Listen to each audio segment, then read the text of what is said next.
All right. Dr. Blakey, it looks like we have most of our board here. I'm just bringing a couple over, but you should feel free to start, I think, at any time. Okay, great. Good morning, everyone. I am Gabriella Blakey, and I am the acting superintendent in Albuquerque Public Schools, and also am chairing this this group for the year. So I am happy to actually be a part of ABC and back in some work with community schools that I was able to work on when I was one of our zone associate superintendents. So I'm really happy to be back in the work, and bear with me as I practice being chair for my first meeting of this group and being chair. So we'll see how I do. Anyway, good morning, everybody, and thank you for being with us. I wanted to get started this morning to see if there are any board member updates. Okay. Deanna, is there a quorum present? Yes, I believe we have a quorum today. Okay, so we have a quorum and we can be official. So the first agenda item is approval of the agenda. Are there anybody that would like to make a motion to approve the agenda for today's board meeting? This is Counselor Bassan, and I'll make a motion to approve the agenda. Great, so we have a motion and a Counselor second. Rogers, a second. Great, thank you, Counselor Rogers. And now we have approval of minutes. Are there any changes? We are going to look at the motion for minutes for the February and the March meeting. We didn't have a quorum in March, so we need to approve the minutes of both February and March meetings. Are there any changes, or would somebody like to make a motion to approve the minutes? I'll make a motion. This is Counselor Bassan. I make a motion to approve February and March meeting minutes. And this is Ellen, and I'll second. Great, thank you. And moving right along, we are now going to turn the meeting over to ABC, and our team with ABC are going to lead us through discussion of community school essentials, support infrastructure with a focus on continuous improvement through shared governance. So Deanna, we turn it over to you. All right, thank you so much. This is something, I know we have a couple of new people or newer members of our board, including you, Dr. Blakey. So I thought I would just give a little context for what we've been doing with this explanation here. So this wheel that you see here is, it was released by a group of community school experts last, I think January, so January 2023. And it represents some of the most recent research and best practices for community school development, both at the systems level and at the school level in the whole country. And so we, of course, jumped on that immediately. And although there was some grumbling because we were so wedded to the 4 pillars and everything we had was designed around the 4 pillars, and then they were like, well, the 4 pillars are still there, but we're changing them a little bit and we're adding some new ones. So the 2 new key practices that were added were rigorous community connected classroom instruction and culture of belonging, safety, and care. And it's hard to be sad about those being added because they're pretty fantastic. And so we spent the last year and a little bit here kind of reworking our tools and redeveloping the professional development that we offer to bring it more into alignment with this national best practice. And so at our board meetings, because this board represents the system of infrastructure that supports community school development across our city, county, and district, that's the dark blue. So all around the outside of the circle is where you all as our board, that's kind of your role and where you sit to make all the other pieces that happen inside the circle reality. And that includes, of course, the really most important one and why we do this work and why all of us are here this morning is so that all students can flourish and thrive in community schools. So we've been highlighting one component of this wheel every month so far. So last month, we talked about professional learning opportunities, and we got to hear from some special guests from El Paso who came to do a site visit with us, which was really fun. This month, what we wanted to talk to you about a little bit and kind of share with you and think with you through is shared governance structures. And we feel like shared governance is really the heart of the community school approach. And it seems to be the piece that we here in Albuquerque have really sort of zeroed in on as this is what makes a community school a community school. These are the things that you would see as far as shared governance. And part of that shared governance is a collective vision of student success. And we really think it's important that it be based on the community itself. And so we have this saying where if you've seen one community school, you've seen one community school. And we say that because we want this approach to be hyper local and very much driven by the community. And in order to do that, we have to bring community voice into that space, right? And so that is kind of the key role of a principal and a community school coordinator in a community school. I actually made myself a couple of notes here so that I wouldn't forget a few things I wanted to mention to you. So let me just pull those up really quick here. So I thought about, well, what are some of the key components of a community school leader? If we're going to say that collaborative leadership and shared governance is the heart of the community school approach, then what does it mean to lead that? And so some of the things that I was thinking about were just like, well, who's in the, what kind of curiosity does a community school leader have about their community? What kinds of questions are they asking? Are they looking at like, who's here? What skills and capacities are around here in my community? I think that when I was working in a community school, my principal really embodied that. And she saw me as a person who could learn and who could help her. And so she put me in positions to learn more because she saw that as an opportunity to assist her in leading this community school governance. And then I just wanted to also mention that part of our practice here in ABC, in our network of schools, is to have what we call a community school council.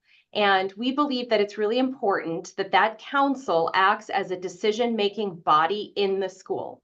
So those of you who are familiar with school governance have probably heard of instructional councils, and they tend to focus a lot on instruction and the day-to-day workings of the school in the classroom. They focus on curriculum and the schedule and the budget and various, real practical components of a school. Well, the community school council is a little bit different than that, but should operate in a similar way in that it's composed of individuals who represent constituents, only this time it's everybody in the community. So these two councils can really operate in tandem, and they can make decisions kind of in their own purview. So maybe curriculum and instruction for the most part sits with instructional council, but how does the community school council support what the instructional goals are of the school? How do we draw upon the assets and resources in our community to help support those instructional goals? And how do we elevate the community's goals and combine them and align them with the school's instructional goals?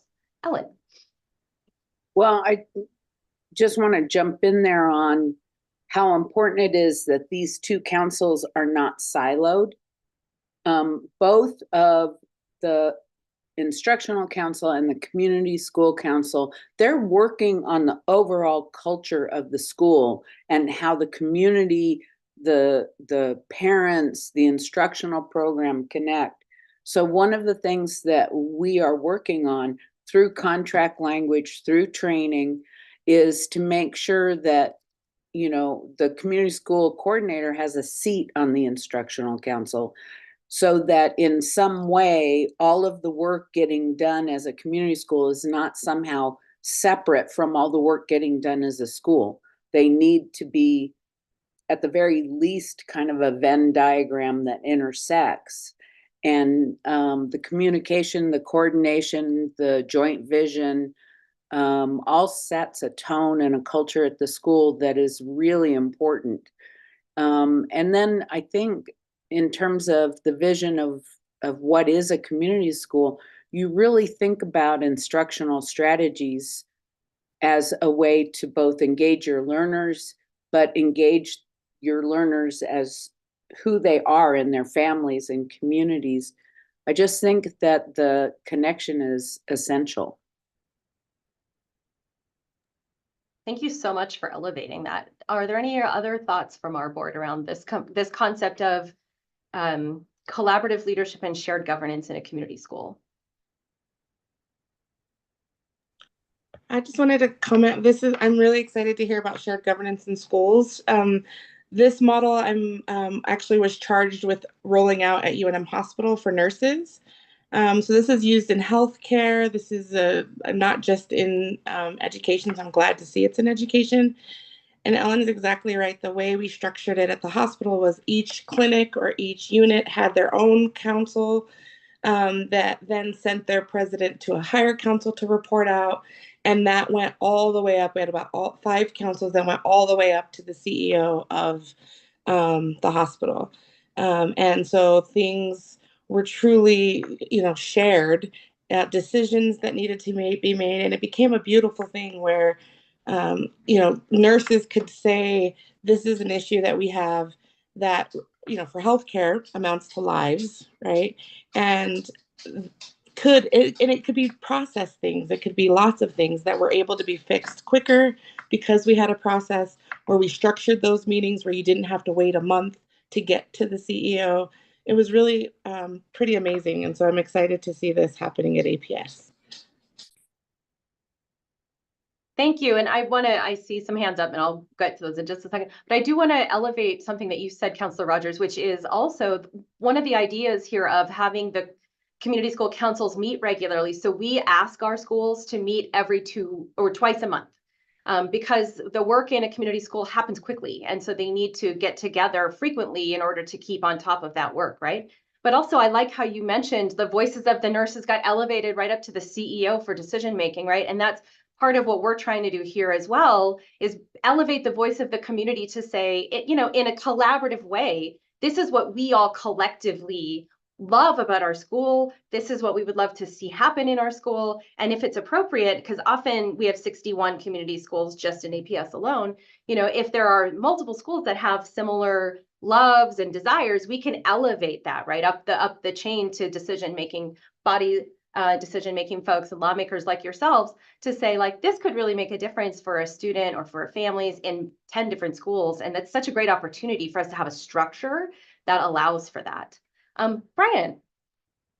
Good morning, everyone. Board Chair, Dr. Blakey, members of the board. I wanted to share just a couple of insights from some on-the-ground viewpoints to everyone's points so far, and certainly to Dr. Bernstein's vision and goal that we have collectively around the Venn diagram analogy she gave with regards to huddles that we're having with principals and coordinators on a monthly basis, where we had a breakout session with principals in which we really saw some really innovative articulation of how these two bodies connect and align and coexist. And so that was a really insightful session that I wanted to advise the board of and let you know. And then I've had the privilege of engaging in what we call instructional walkthroughs within our various goal teams.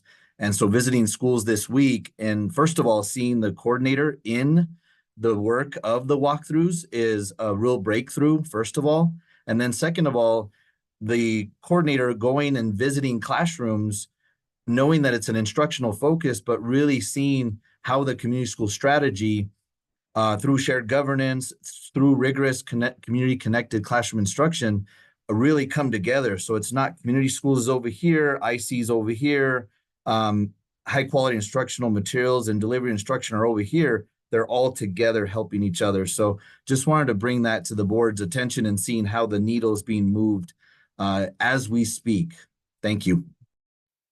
Fantastic. Thank you so much. Danette. Thank you. Good morning, everyone. I just want to echo what Councilor Rogers talked about in the idea that we have to have this type of shared governance at every system level. And without it, we are putting all of the pressure back on schools to change the way they practice their work every day without having the same expectation of our local and state systems that support schools As that, in my belief anyway, is our role, is to serve the people in the communities, and these systems are built, and rebuilding our systems to make sure that's happening.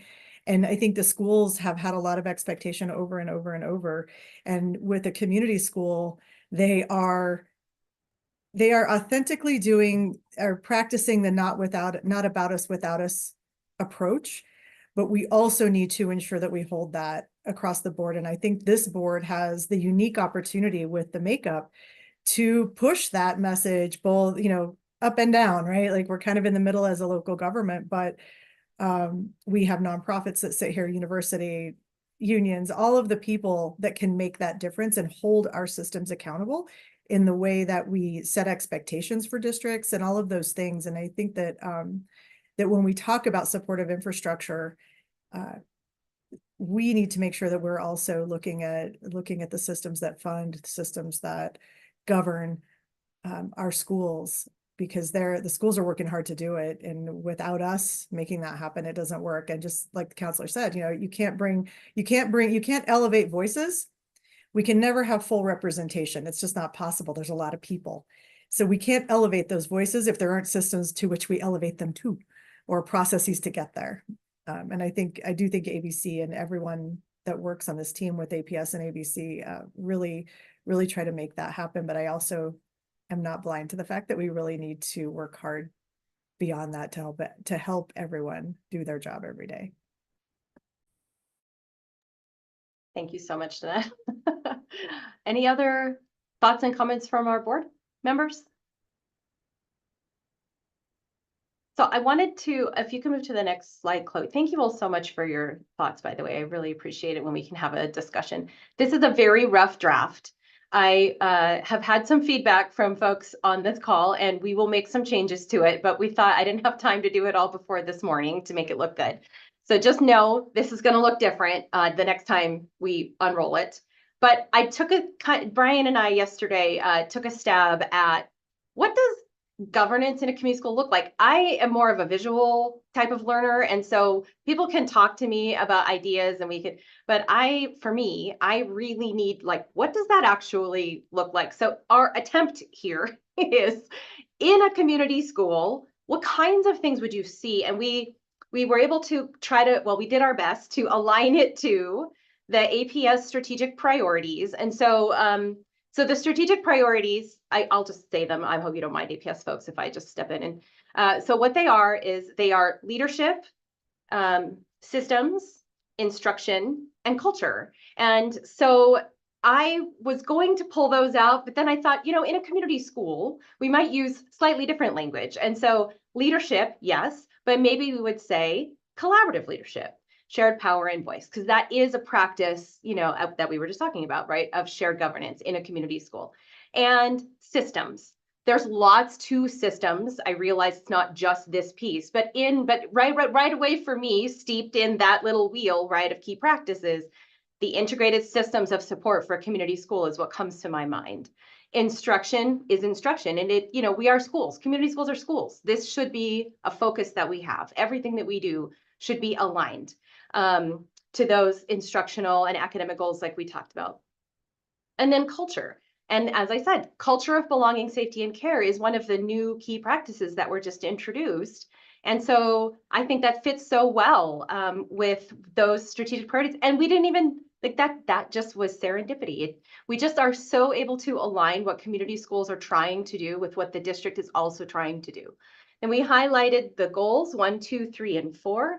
And so like I said, some of this is going to change, but you can see we tried to really show that interplay between the community school council and the instructional council.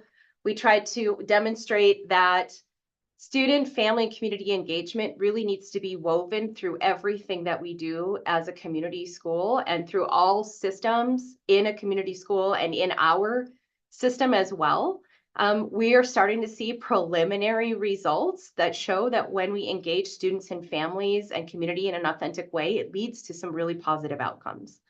And then we did our best thinking around just like the actual things that are happening in a community school and where those may fall. So these may change, like I said, a little bit. But any other preliminary thoughts on our rough draft here of governance in a community school?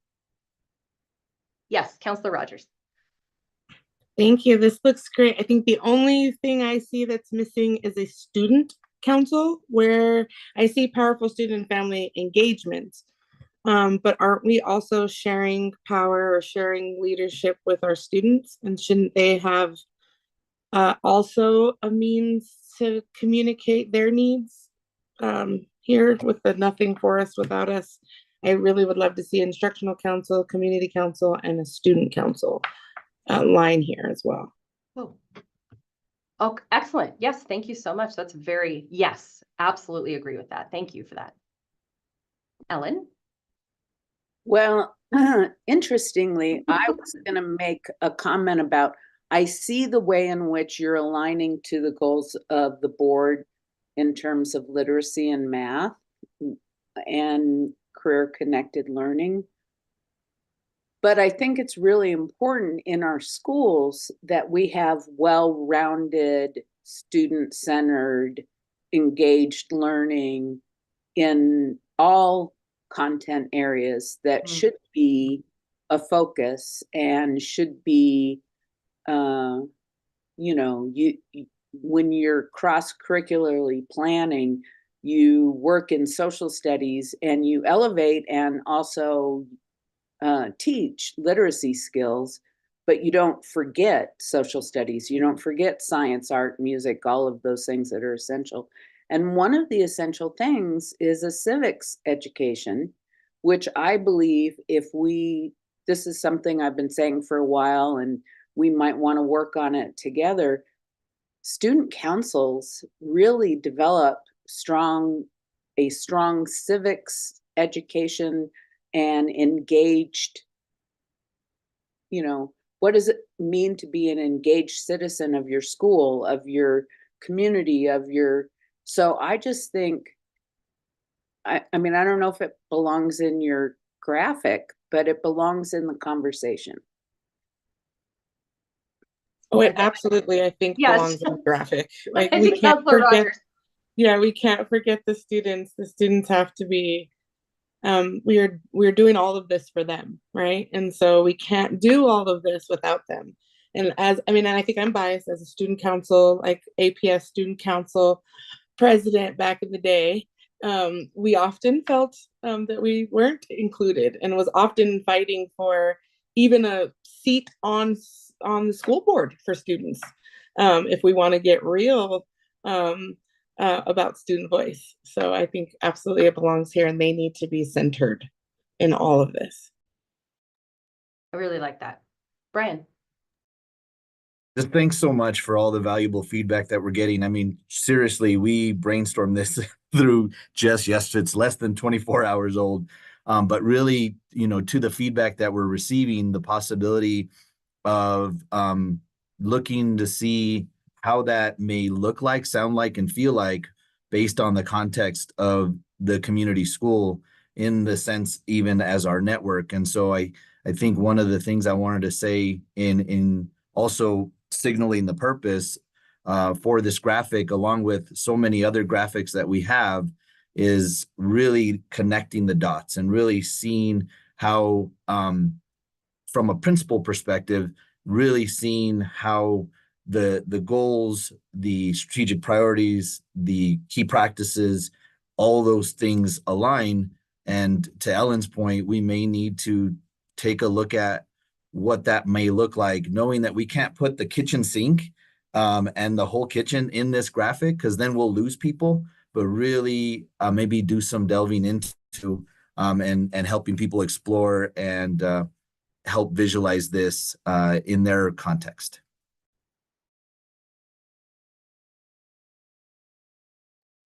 Yeah, Dr. Blakey, you don't have to put up your hand. I wasn't sure. I was like, I think I'm supposed to be calling you on the raising your hands, but new. I'll use that for this meeting. The other thing I was thinking is in our work, there's also something underlying, which is the underlying conditions, right? So those are the enabling conditions that we have that allow us to do the work in the classroom for students. And so as I was looking at this, I was thinking part of the shared governance in a community school and community school work in general isn't necessarily part of a graphic in such strict boxes, but it's actually the enabling condition that then propels the schools to be able to do the work. So I just kind of challenge everybody to think about it kind of flipped a little bit, that the enabling condition is shared governance in a community school. And then that enabling condition allows you to do the work of the school, whether it be the strategic priorities or however you want to box the graphic after. So it's just kind of a way to flip it. And I also was thinking that, you know, the biggest, Brian kind of mentioned it, but the biggest leverage in this particular structure is in the school principal. So if the principal doesn't have an understanding, or in principal school isn't learning how to operate with a shared governance structure, they would get really stuck in what this means, because the leader of connecting this work of instructional councils and community school councils to propel the work in the classroom is the principal. And so if the principal doesn't have that understanding of shared governance, it really would limit the ability to propel the work forward. Because they could, if they don't have an understanding, they could either not use shared governance in any sector, or they can move to just one, right? So then they're like, well, I'm going to do shared governance, but just on the community school council, and then they don't involve the instructional council, or vice versa. So really working with our school principals to understand this is essential in a lot of the work Brian does, because without them, it wouldn't be able to really be lived in the schools.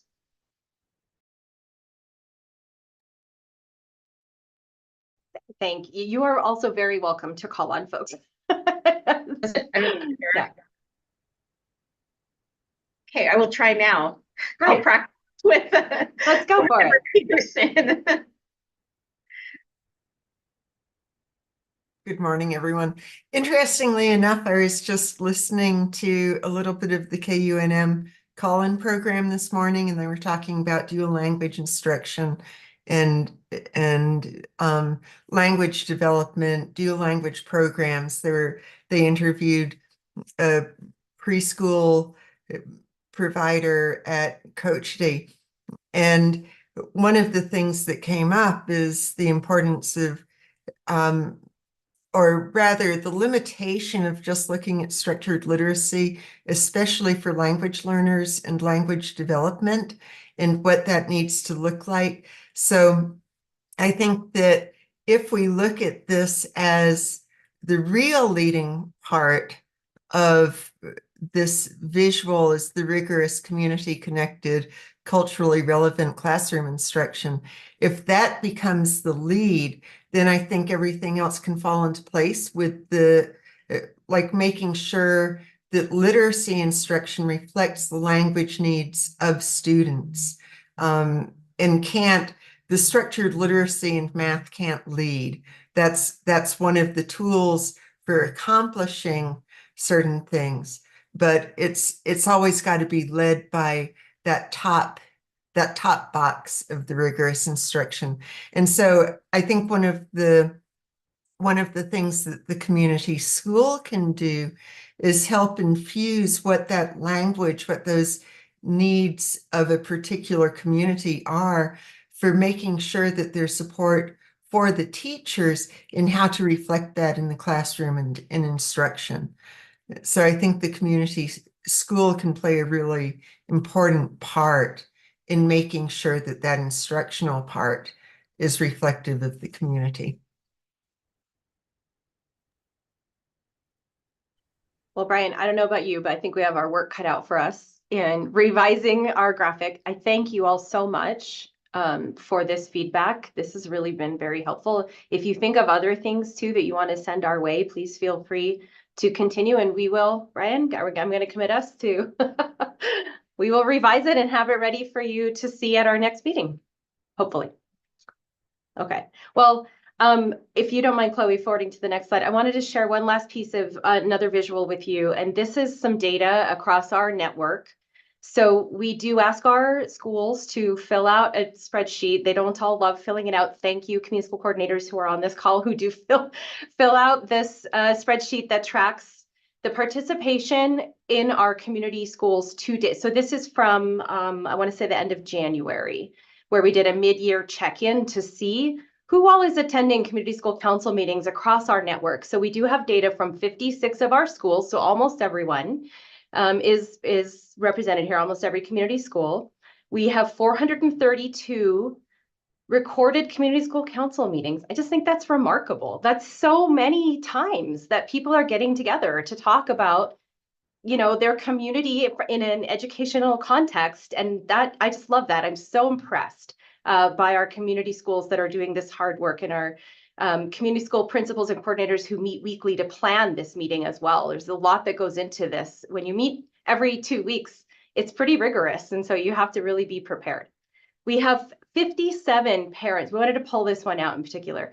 57 parents or guardians who attended these meetings at least half the time. So that means they're really there in an authentic way and contributing their voice to the conversation. And about half of the people who you see here attend half the time. So I know that's kind of a strange statistic, but we want to know that people are showing up, you know, more than once, right? That they're coming, that they're engaged, that they're, you know, to us, this community school council is an equity strategy, and we want those voices to be in a decision-making space to help inform the operations of the community school. And Councilor Rogers, to your very valid point of student voice, there are 77 students who are attending these community school councils across our district, which is a little more than one per school, which is probably not enough. But it is there, we're starting and we're trying to capture that. And I know that in some cases, even in elementary schools, they are bringing fifth graders in and they rotate who comes so that they can all have their voices heard. I always loved having students on my community school council, mostly because they had no filter. They would just say whatever, right?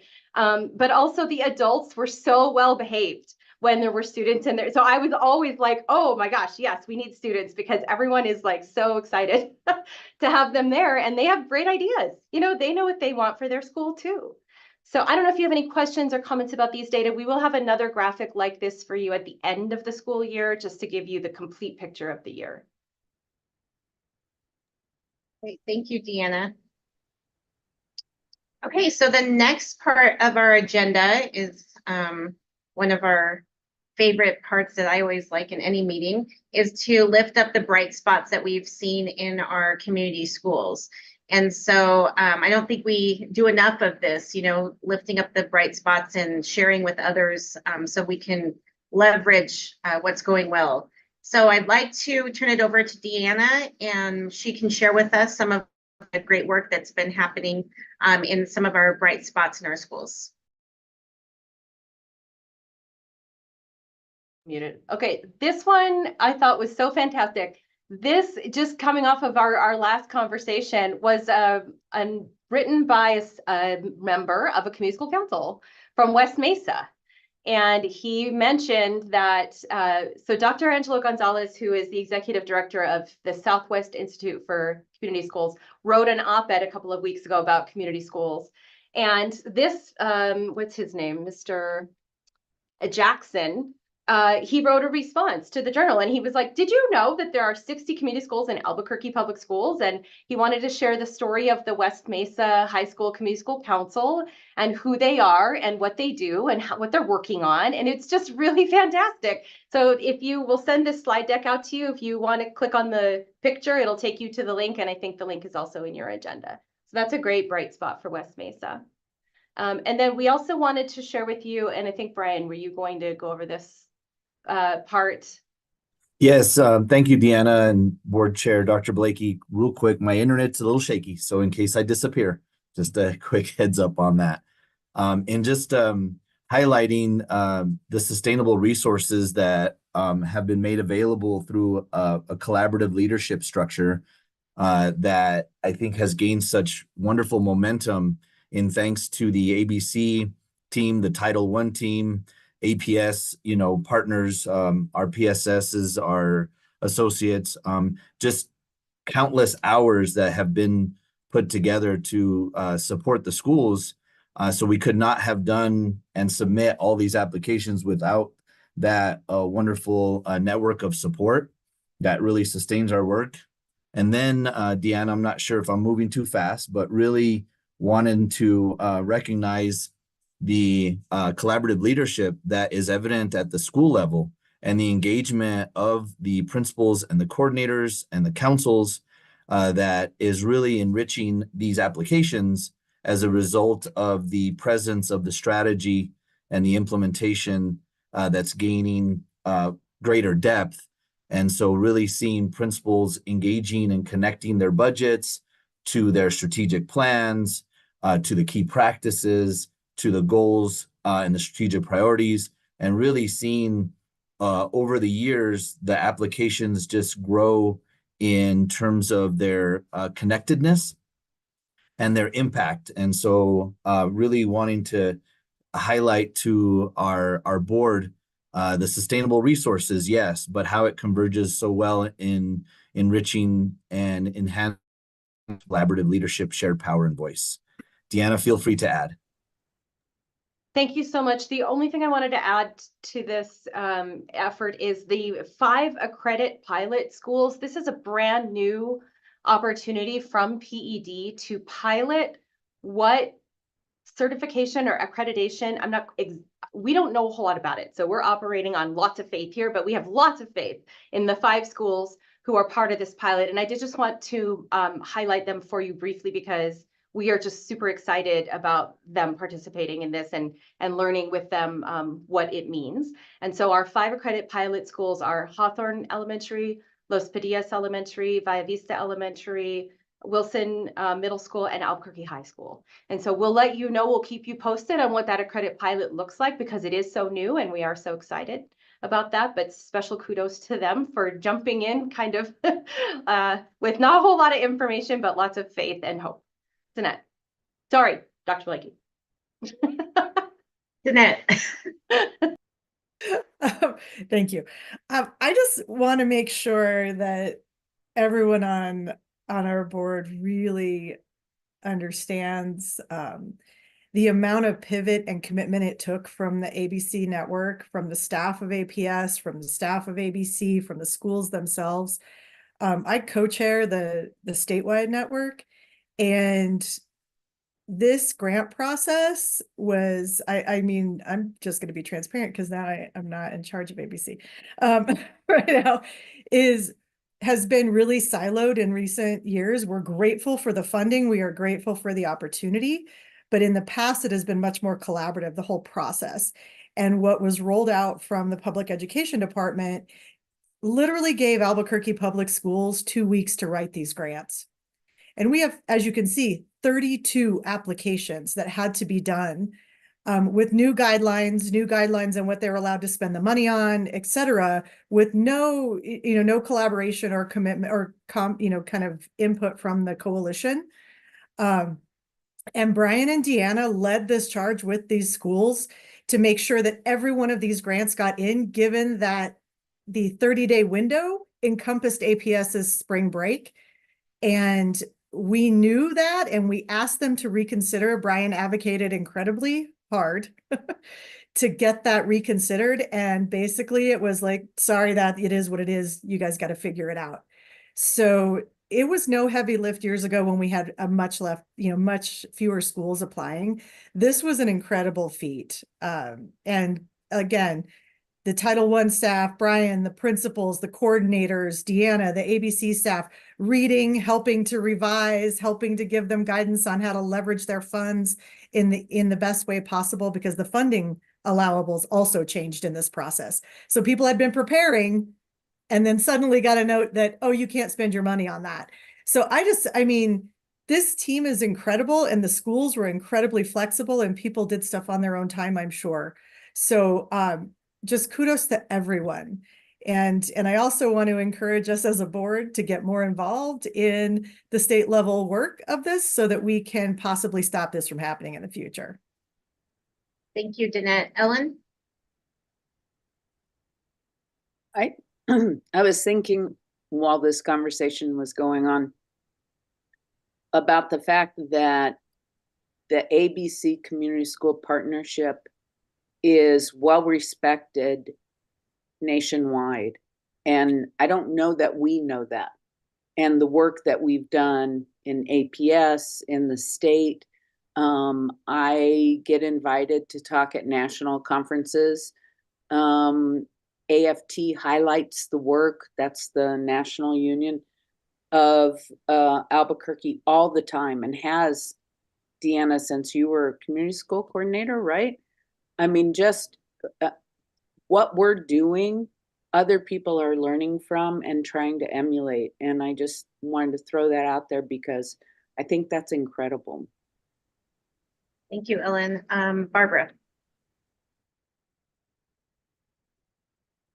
I was just going to echo Danette's comment. I saw a couple of the coordinators who were in the middle of writing those grants, and it was a nightmare, and they are heroes for stepping up and getting it done. I mean, it's huge. And I'll take it one step further. The thing that incredibly frustrates me about education funding is even for these grants that we're given, it's 5 years. In 5 years, we're just as things are really beginning to develop, come together, you've laid the basis, you've developed the relationships, and then you're hit with this brick wall of funding ending. And so I think all of us who are in a position to help with lobbying, with talking to legislators, this has got to be sustainable. It's got to be put in the SEG. It's ridiculous for coordinators and the ABC staff to have to go through this process year after year. The waste of time to just get the funding done that could have been spent actually doing the work of community schools is shameful. And so I think we just really need, for those of us who are in a position to be able to lobby, talk to legislators, really push for the funding that should just be there and not have to be begged for year after year. It's really critical. So Barbara, I'll just echo in the SEG, but above the line and delineated so they can't just keep saying, oh, we put it in the SEG. Sorry, that's my pet peeve. Thank you. Deanna. Thank you. Thank you so much once again for this. And thank you for your advocacy for sustainable funding for community schools. I agree with all of you and everything that's been said here. And just in case our board members are not aware, Brian is the co-chair of a task force that is studying, a legislative task force that is studying this exact topic of sustainable funding for community schools. So that's really exciting. So hopefully we can take some of this advocacy and elevate it to the task force ears. So I'm actually going to now turn it over to Chloe, who's going to introduce a couple of schools that we're going to hear from next. So more community school bright spots. This month, we're going to be highlighting rigorous community connected classroom instruction, which we're so excited about, like a new key practice when Community Schools Forward came out with it. And we've seen some really cool stuff start to kind of take shape at a couple of our schools. And so who we have up first on deck is Valle Vista. Stephen and community partner Crystal are here to just share a little bit about the work that they're doing at Valle Vista. So Stephen, I'll hand it off to you. Good morning, everyone, and thank you for allowing us to come this morning. It's been encouraging to, hear the support of this particular key practice. And we at Valle Vista feel like that when students are engaged, and then there's opportunities for families to be engaged in other kinds of projects, this rigorous community connected classroom instruction has lots of transformation potential. At Valle Vista, we have a long history of having a presence of gardens, and we have a beautiful campus. One of the unique things also about our space is we have a acequia lateral on our east side and one on the west side. And in this last year, through the volunteer in conversation with the ditch writer then in conversation with others, we were approached by MRGCD, the Middle Rio Grande Conservancy District, with a significant grant for creating a acequia outdoor learning classroom that's going to allow us to weave in instruction in many different ways. And what MRGCD is hoping is that this model will be something that can be brought to other schools that might have also access to the acequia. Crystal is one of our council members and parents. I'm going to let Crystal talk a little bit about how where we started and a couple of the things that are materializing with it. Hello, I'm Crystal. I'm one of the parents. I have a first and a second grader here at Valle Vista in our dual language program. This particular key practice that we've been working on with the culture of belonging, safety, and care has a major role within our school. We try to bring out as many practices as we can throughout Querencia and Resolana specifically. Those words to me didn't really mean anything to begin with, and I am a native Spanish speaker. It's one of my first languages. But bringing on words like this gives us more sense of community, shows us different ways of engaging with our students, with our council, teachers, staff, and parents, bringing them all together, and just teaching them that our learning goes far beyond just doing history, literature, science, math. It goes more into community, helping each other grow, having our set goals, and just creating those powerful student and family and staff engagements. With this, sorry,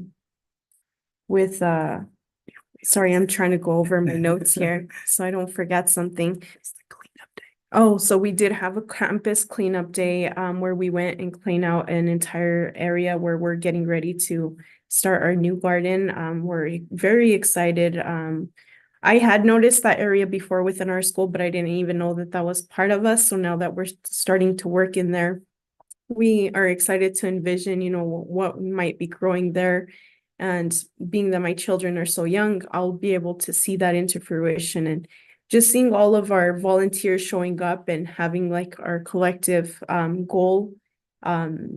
We were out there having fun, just engaging and teaching our children that this is something that we're wanting to bring into our schools. And I'm excited myself.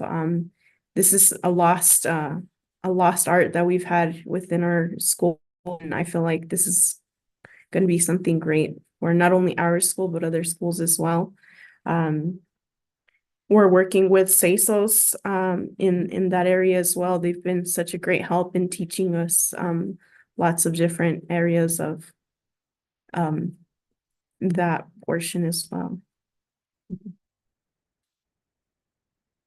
And just to close, as Crystal mentioned with CESOS, they have a curriculum that we will already be able to bring in, and will be through the collaborative leadership and with the work with the instructional council of how we will have a dedicated halftime teacher. We'd like that to be a full-time, but it will be halftime. But this Ciclos de la Tierra, which is the curriculum, is also our overlay. Crystal mentioned about Querencia, Resolana. These are the language that we're trying to translate as a community at Valle Vista with the community school language that sometimes is a little bit more challenging. So just thank you for having us this morning. Thank you so much, Stephen, and thank you, Crystal. What I loved about that, it's hard to pick just one key practice to highlight, because oftentimes they mesh with each other, and there's so many things that are happening within all of the key practices. And she talked about the culture of belonging, safety, and care. And I know that's been a huge priority for Valle Vista this past year, to just really work on that. and make the school a place where, yeah, families really truly feel like they belong, students feel like they belong, and their voice really does matter. And even still, there's all this work happening within rigorous community connected classroom instruction too. So it's just beautiful. This is a beautiful example of how the key practices marry with one another. So thank you so much, Stephen and Crystal, for sharing. Next up, we're going to have Lewis, the community school coordinator at Polk Middle School, share a little bit about the work that they're doing with this key practice. So Lewis, off to you. All right, I'm going to jam a lot of stuff into just a few minutes here, but first I want to bring greetings from our principal, Mr. Ben Bustos, without whom we would not be able to be doing what we're doing at the school. He is 110% on board in so many ways, including community school strategy. And he has one of the highest attendance rates at the annual or at the monthly coordinator principal huddles. And I'm proud to say that we have. Anyway, I want to focus on the agricultural work that's going on at the school. It's very appropriate that we're following the presentation from Valle Vista because we collaborate with them, and there's actually a project that we're working on, a joint project related. But we're utilizing agricultural education to develop what is now a half-acre farm. It started out about 3 years ago as a few raised boxes, beds, and we now have 3 hoop houses, including a sensory hoop house, a smaller hoop house that's open in the middle where even our IG students can go in there for classroom instruction. Classroom instruction is a regular thing in our gardens, but this farm also is accompanied by, or part of it is a burgeoning aquaponics system at the school that is taking shape right now. But in terms of food production, just to put it out there, because this relates, I think, our objectives are, 1, to feed the school. We want to get to a point where we can actually be serving food that we produce in our cafeteria. We also want to feed the community in terms of being able to provide food to folks, families at the school and others in the community, given the level of need here, to assist other schools. I just mentioned Valle Vista, but one of the things we want to do with one of our greenhouses is produce seedlings that we can share with different schools in the South Valley that are also engaging in gardening work, among other things, educational things that we do. And hopefully to feed the district. We'd like to explore the possibilities of producing, because we're going to be producing enough to be able to share food with other schools in the district. And we know there's a lot of mechanics to work through with all that. But in the long term, in terms of vision, we're talking about turning Polk or some iteration of Polk in the future into an agricultural hub that is well integrated into a broader educational cohort that serves the South Valley and also fits within district restructuring over, say the medium 5 to 10 year term. And so, and part of the challenge in that is getting people to think that long range, because, strategic visioning in this society these days is at a premium. And we run into all kinds of things institutionally that are challenges related to that. Polk serves a historically land-based people in the villages of Los Padillas and Pajarito, in Isleta Pueblo, and also over in Mountain View on the other side of the river. And I speak to Chicanos or Nuevo Mexicanos in these communities, but I also speak to immigrants from Mexico, the majority of which are coming from farming and ranching families that lived on ejidos or land grants in Chihuahua and Sonora historically. We're deeply connected to these communities. Culture of the community is central to most of what we do here. We've been classified as a full dual language academy, and we see that as an important fit as part of this. No, we're working in communities that are nearly 90, or with a student body that's nearly 95% Hispanic. We're all, meaning Chicano and Mexicano, And we're also working with Isleta tribal leadership in the district to increase the numbers out of the Pueblo. There's a big desire to do this. We'd like to get back to the kind of numbers that the school had historically coming out of Isleta. Polk is now yes. Lewis, I'm so sorry. We are running short on time. So I want to give you just a little bit to wrap up the thoughts on what you guys are doing so that we can hand it off to Brian. Okay. We have some more bright spots. All right. We're now part of a magnet cohort with Rio, Los Padillas, and Mountain View under the framework of sustaining the future. It's environmental sustainability. Within that, our focus is agricultural science. STEM education is, of course, really, really important to that. In terms of data that has informed our work, there's a clearly expressed need for food supports and surveys we have done in the community. Food insecurity is documented and it is endemic in these communities. This is a historically food-producing area that's now a food desert here in the South Valley, in spite of all the agricultural land around here. We've done a lot of informal community asset mapping. We're going to be doing a substantive project in the fall. And in terms of community school strategy, it's central to the work. And I'm really happy to say that we have the IC and the Community School Council working together now. I've been on this job almost 2 years. Takes a while to get settled in. Fortunate that I have a wife who's a school teacher at another school, but it's been a learning process, but we're getting situated and we're getting traction with our staff. And I want to lay out a few brief challenges. One is Lewis, I'm so sorry. Yeah. We've got 2 minutes left in our meeting technically, and I don't want to cut anyone else off. So thank you so much for talking about the work. And I want to hand it over to Brian before we lose any more time.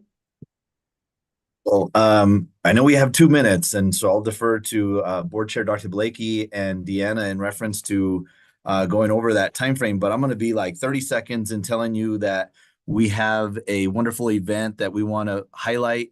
And I'll tell you very quickly that it was a strategic partnership between Leadership Albuquerque and what we call the Collaborative. And so I'm going to, for sake of time, and certainly recognize Associate Superintendent Saavedra for being part of this as well, turn it over to Principals Key, Cash, and Coordinator Saavedra to tell you about this amazing event. Emily? Hi, everybody. Thanks for having me. I'm Emily Key, principal at Kirtland Elementary, and I can be very concise. So this initiative started from a very organic conversation that we had with Leadership ABQ that was prompted by Associate Superintendent Saavedra, and we're so appreciative for that conversation because what came from that was a conversation about moving from just providing support to our families in our community to allow them to see to tomorrow, to initiating more sustainable efforts, which coincides with the overarching community school principles. And Leadership ABQ really expressed to us that they don't just want to come for one day or one event, they want a meaningful partnership.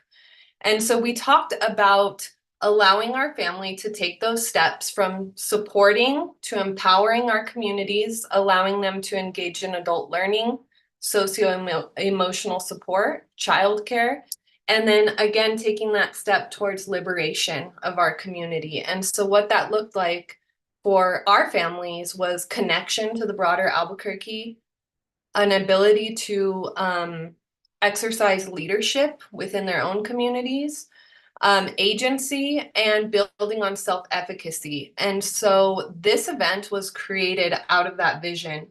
And I want to pass it off to Principal Cash, who hosted this amazing fair at her school site. So I'm going to go ahead and pass it off to her, but thank you so much. Thank you, Emily. I'll also just try to be brief because I know Isabel wants to mention something about the coordinator perspective for this. So I'll just say one thing because Emily covered it beautifully. It was just, I think, more impactful than we even thought that it would be. At the end of this event, I had a parent come up to me and mention that, she said, I'm so happy that you decided to do this here for us because a lot of the time these events are over at Bonifacio or City Center and we can't get there. And we seem to always miss out. And so please continue to do this. And I got everything that I needed. These are resources I had been looking for a long time, and it was really helpful to me. So that was just amazing to hear and hear our feedback from our students who had a great time and started to envision themselves in some of these careers. And so we're really looking forward to hopefully doing this again. And Isabel. Mine will be pretty brief too, just because I know we're short on time. For the coordinator's perspective, it was very impactful to be able to collaborate so closely with the other coordinators at the other schools. Just for the fact that a lot of our families and our students, they need the same resources. So it's nice to be able to work collaboratively and get those resources to share with the schools in the same area. So it was nice to work with them one-on-one. And if you guys are wondering what Coolaborative stands for, it's actually Kirtland, Emerson, Whittier, and Lowell Elementary. It just so happened to make a super cool acronym, which we now call ourselves the Coolaborative. Very good. Thank you all for sharing. And I'm glad Lowell was in there to add for the L. So that was really clever. So thank you all for sharing. In the interest of time, we do have a couple of announcements from Deanna and some glimmers to share. But if any of the board members do need to get off, we certainly understand as we're running over. And we don't have any items left to be voted on. If you can stay, great. And we just would need about 5 more minutes. So go ahead, Deanna. Thank you so much. That would be great. I'm very excited to highlight one more community school bright spot. It's 2 schools, actually. It's Highland and West Mesa.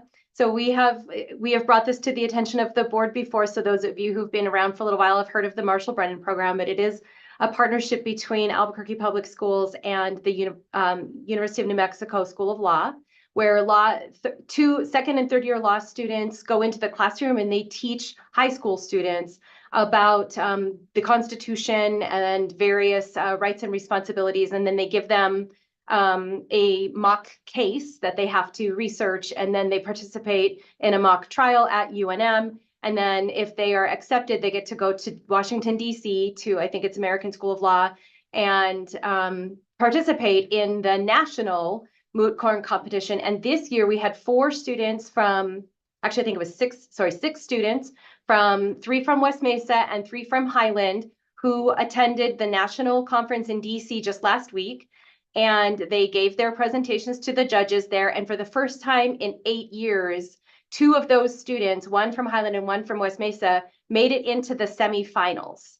And actually, one of them made it to the final 4 out of 64 competitors across the country. And that includes Yale Law School and other fancy law schools that were represented there. And Lexis, the student Lexis from West Mesa, was actually named as best respondent by the final round of judges. And so we just wanted to highlight, we just think that this is, again, a very great example of community connected classroom instruction where we have experts in this particular field who can bring that expertise into our schools and do these amazing opportunities, with and for on behalf of our students. For all of these students, it was their first trip to Washington, D.C. And so the law professor took them around and they got to see lots of parts of D.C. And they also, for many of them, it was their first time on a plane. It was their first time in a professional setting. So, and several of them expressed that they now want to go to law school, which is, I think, the law school's secret hope in doing this all along. So that's that highlight for you. If you'd like to know more, please feel free to reach out to West Mesa and Highland. This is something new, our community school glimmers. It's just a very brief little letting you know, keep your eyes peeled for an exciting Lead and Learn showcase from that we are working on in partnership with ATF. And so we'll have more information about that at our next meeting, but it's really excellent work that's being done with teachers in community schools, like I said, in partnership with Ellen's folks. And so we're happy to bring that to your attention, and we'll be giving you the date for the showcase next month or as soon as we have it finalized.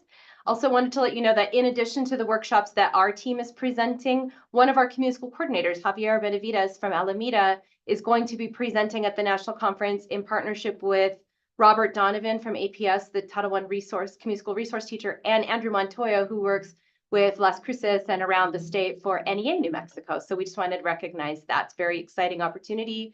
And that we have also been given an opportunity through SWIFT to partner with the Annie A. Casey Foundation for results-based facilitation training.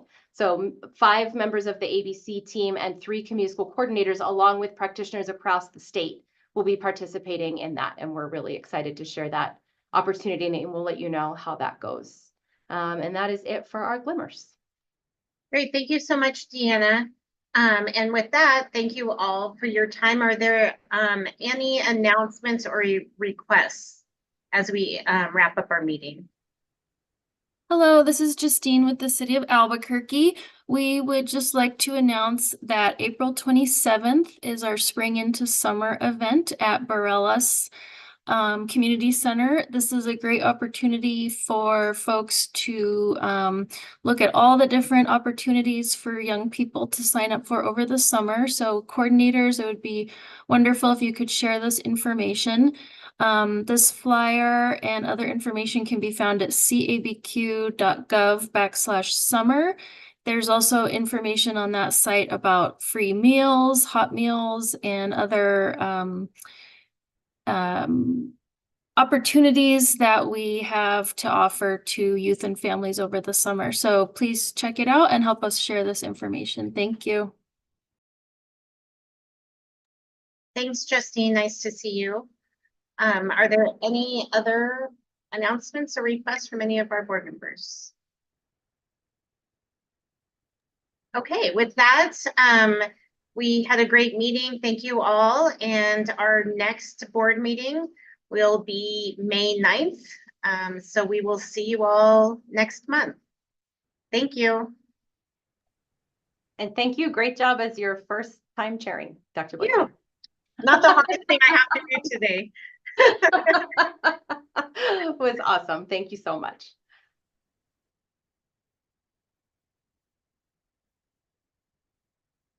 You stop the recording, stop the live stream.